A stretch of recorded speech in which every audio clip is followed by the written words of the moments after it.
Welcome friends. तो आज हम 10th स्टैंडर्ड्स का चैप्टर नंबर 3 सॉल्व करेंगे। तो चैप्टर का नेम है pair of linear equation in two variable. तो पहले हम इसके बारे में डिस्कशन कर लेते कि what is the linear equation.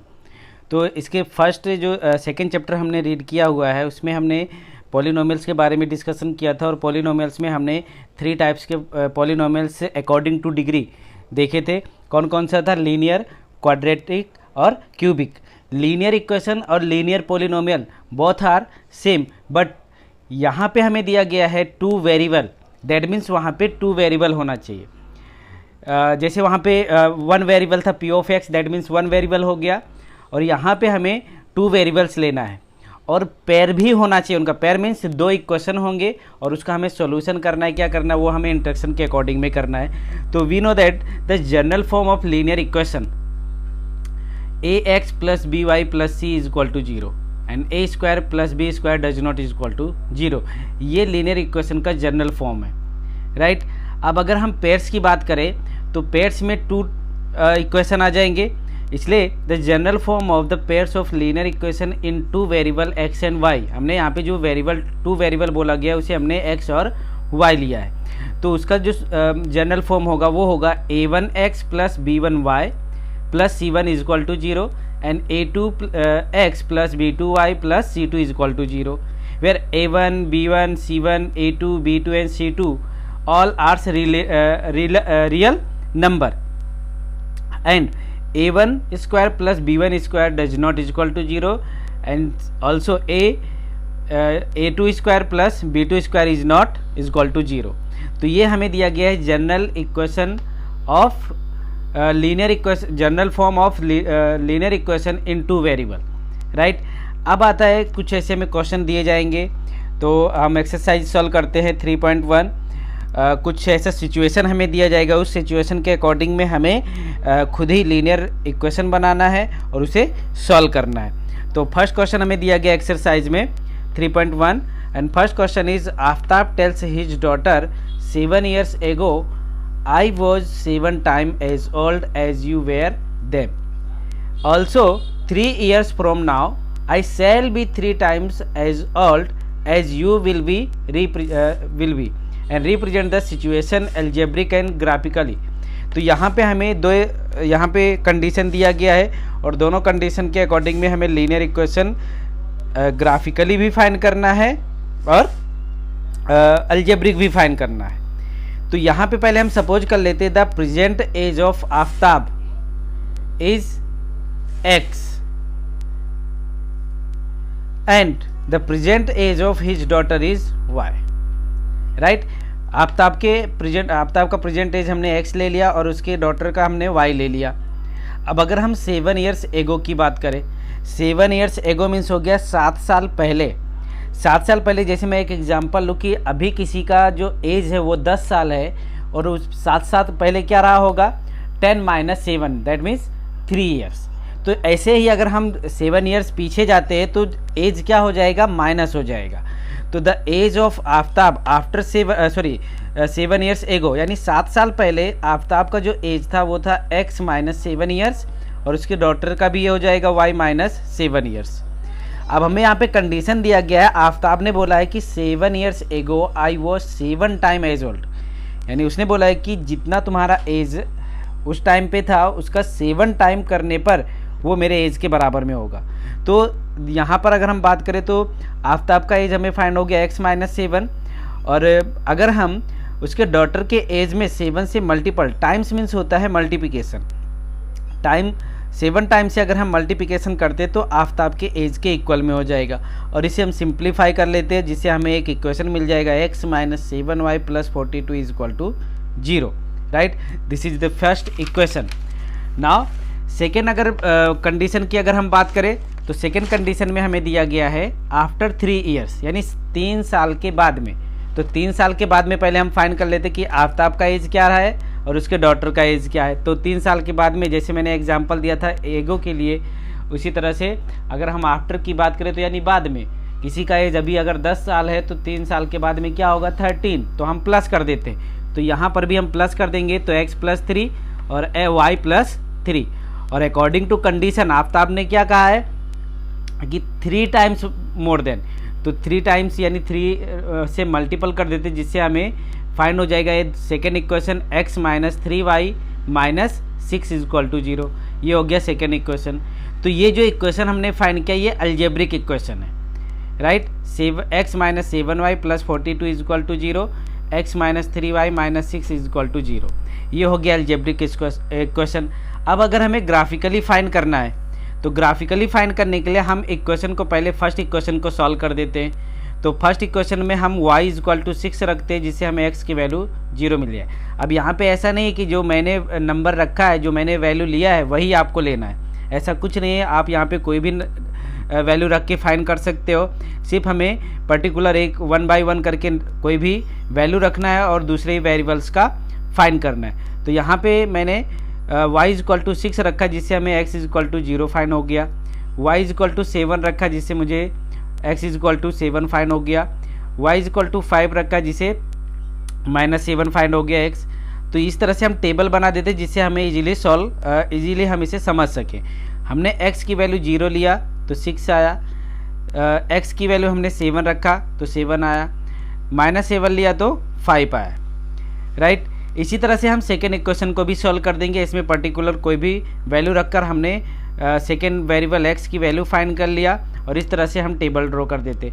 अब बोला गया ग्राफिकली रिप्रेजेंट करने के लिए, ग्राफिकली रिप्रेजेंट अगर करना है तो हम यहाँ पे एक x एक्सिस और y axis, right, x axis और y एक्सिस दोनों ले लेते हैं। अब यहाँ पे हमें बोला गया है, अगर हम बात करें फर्स्ट, तो यहाँ पे हमें बोला गया x equal to 0, then y equal to 6, then x equal to 0, right? This point is 0 because intersection point of x axis and y axis is 0. So this is x is equal to 0 and y is equal to 6. X is equal to 7, right? X is equal to 7, then y is equal to also 7, right? X is equal to 7, then y is equal to 7. इसी तरह से हमें third दिया गया -7 and 5। तो -7 अगर हम लेते हैं तो -7 x is equal to -7 and y is equal to 5। अगर हम इन सभी इन पॉइंट्स को ज्वाइन करते हैं तो हमें एक स्ट्रेट लाइन फाइंड हो जाएगा, राइट। इसी तरह से हम सेकेंड का भी फाइंड करेंगे। हम first x is equal to 3 लेंगे तो y इज इक्वल टू हमें -1 लेना पड़ेगा। x इज इक्वल टू हम अगर 0 लेते हैं तो y इज इक्वल टू -2 लेना पड़ेगा। x इज इक्वल टू अगर हम 9 लेते हैं तो हमें y is equal to 1 find होगा। और इन तीनों पॉइंट्स को अगर हम ज्वाइन करते हैं तो हमें सेकेंड स्ट्रेट लाइन फाइंड हो जाएगा। तो ये जो सिचुएशन है ये हो गया ग्राफिकली, राइट। इसी तरह से हमें कभी भी ग्राफिकली बोला जाए तो हमें कोई भी x एक्सिस और y एक्सिस की वैल्यू अपने मन से जो इक्वेशन हम फाइंड करेंगे उसमें रखकर उसे सिंप्लीफाई कर देना है, right. Now second question is the coach of cricket team by 3 bats and 6 balls for 3,900 later she buy another bat and 3 more balls of the same kinds for 1,300 and represent this situation graphically and algebraic। इसमें भी हमें graphically और geometric लेना है। Geometric और graphically मतलब हो गया एक ही, और अलजेब्रिक सिचुएशन में एल्जेब्रिक मतलब हो गया हमें एक इक्वेशन फाइंड करना है। तो यहाँ पर हम पहले सपोज कर लेते हैं कि the cost of 1 bat is x and 1 ball is y। अगर हम जैसे मैं बोलूँ कि एक पेन की कीमत होगी 10 रुपये या 10 रुपीज़, राइट, तो 5 पेन की जो वैल्यू है वो क्या होगी। तो हम क्या करेंगे, जो number of pen and number of cost of 1 pen दोनों का मल्टीप्लिकेशन कर देंगे। उसी तरह से हमें यहाँ पे 1 बॉल का जो प्राइस दिया गया वो x दिया गया है, और वो बॉल कितना खरीद रहे हैं, बैट का हमने यहाँ पे टेक किया है x रुपीज़ और 3 बैट्स खरीद रहे, दैट मीन्स हो गया 3x। 1 बॉल का है y रुपीज़ और 6 बॉल खरीदा जा रहा है तो टोटल हो गया 6y।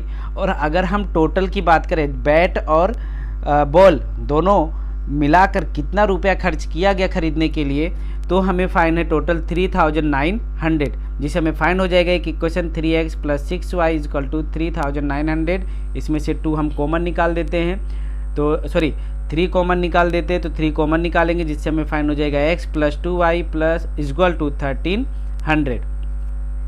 सेकेंड कंडीशन की अगर हम बात करें तो सेकेंड कंडीशन में बोला गया है कि एक और बैट खरीद रहे हैं और 3 मोर बॉल खरीद रहे हैं, यानी एक बैट का जो प्राइस है वो x है और 3 बॉल का हो गया 3y, और इक्वल टू टोटल कितना खर्च किया जा रहा है 1300। So x plus 3y equal to 1300। तो ये जो दोनों इक्वेशन हो गए, ये दोनों इक्वेशन हो गए अलजेब्रिक रिप्रेजेंटेशन। और अगर हमें ग्राफिकली करना है तो हम यहाँ पर कोई भी पहले फर्स्ट इक्वेशन को सॉल्व कर लेते हैं। हमने y इक्वल टू 300 रखा जिससे हमें x इक्वल टू 700 फाइंड हुआ, y इक्वल टू 400 रखेंगे तो 500 फाइंड होगा x, 700 अगर y रखते हैं तो यह x हमें फाइंड होगा -100। इसी तरह से हम सेकेंड इक्वेशन को भी सॉल्व कर लेंगे और इसमें से हमें मिल जाएगा, अगर हम 300 y की वैल्यू रखते हैं तो 400 हमें x फाइंड होगा, 400 रखते हैं तो 100 फाइंड होगा x, और y 500 रखते हैं तो -200 फाइंड होगा। अब यहाँ पे इसे हमें ज्योमेट्रिक में रिप्रेजेंट करना है, तो सेम उसके जैसा ही हमें यहाँ पे टेक कर लेना है। जो पॉइंट होगा उस पॉइंट को हम ज्वाइन करेंगे, राइट। तो हमें एक स्ट्रेट लाइन मिलेगा। सेकेंड जो हमने सॉल्व किया है इक्वेशन, उसकी वैल्यू हम इसमें यहाँ पे पॉइंट को प्लॉटिंग करेंगे और उन पॉइंट्स को अगर हम ज्वाइन करेंगे तो उससे ज्वाइन करता हुआ एक हमें स्ट्रेट लाइन मिलेगा, जिसे जो हमारा इक्वेशन है वो उस लाइन को प्रेजेंट करता है।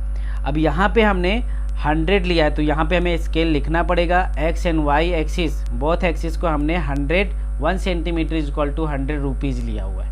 तो ये जब भी यहाँ पे स्केल, क्योंकि ये इतना 1 सेंटीमीटर नहीं है, ये हमने 100 टेक किया है, तो ये स्केल लिखना कंपलसरी है। Now third question is the cost of 2 kg Apple and 1 kg of grapes on a day was found to be 160.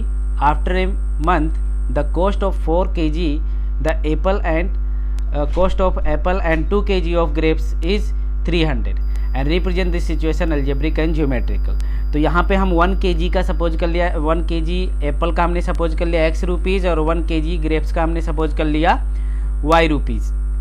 अब यहाँ पे कितना ग्रेप्स खरीदा जा रहा है, 2 kg एप्पल खरीदा जा रहा है और 1 kg ग्रेप्स। तो 2 को हम x से मल्टीपल करेंगे और 1 को हम y से मल्टीपल करेंगे, जिससे हमें फाइंड हो जाएगा 2x प्लस y। और टोटल अगर हम करते तो टोटल कितना रुपीज़ खर्च किया जा रहा है 160, राइट।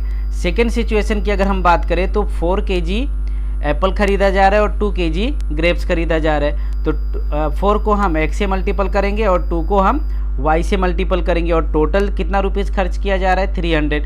तो इस तरह से इसमें से अगर हम 2 कॉमन निकाल देते तो सेकेंड इक्वेशन हमें फाइंड हो जाएगा 2x plus y equal to 150। तो ये दोनों equation first and second equation जो है वो रिप्रेजेंट करता है अलजेब्रिक रिप्रेजेंटेशन है। और अब हम फर्स्ट इक्वेशन को पहले सॉल्व करेंगे। y को यहाँ पे सब्जेक्ट बना देते तो 160 माइनस 2x होगा। अब x की वैल्यू हम कुछ भी यहाँ पे वैल्यू रख देते हैं और y की वैल्यू हम फाइंड कर लेते हैं। तो x की वैल्यू अगर हम 40 रखते हैं तो y हमें 80 फाइंड होगा, x की वैल्यू हम 50 रखेंगे तो 60 फाइंड होगा, x की वैल्यू 80 रखेंगे तो हमें 0 फाइंड होगा।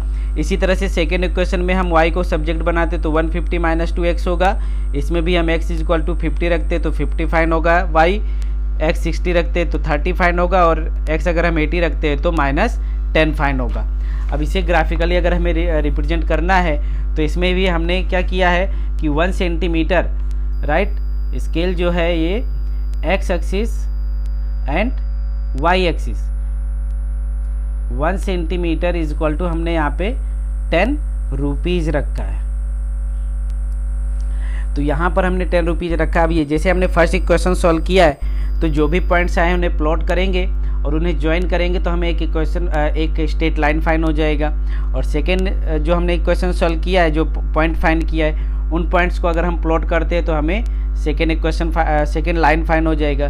तो इस तरह से हम कोई भी लीनियर पेयर्स के जो लीनियर पेयर्स हमें इक्वेशन दिए गए उन्हें ग्राफिकली रिप्रेजेंट करना हो तो इस टाइप से हम ग्राफ में उसके पॉइंट्स को प्लॉटिंग करके इस तरह से फाइंड कर सकते हैं। Thank you.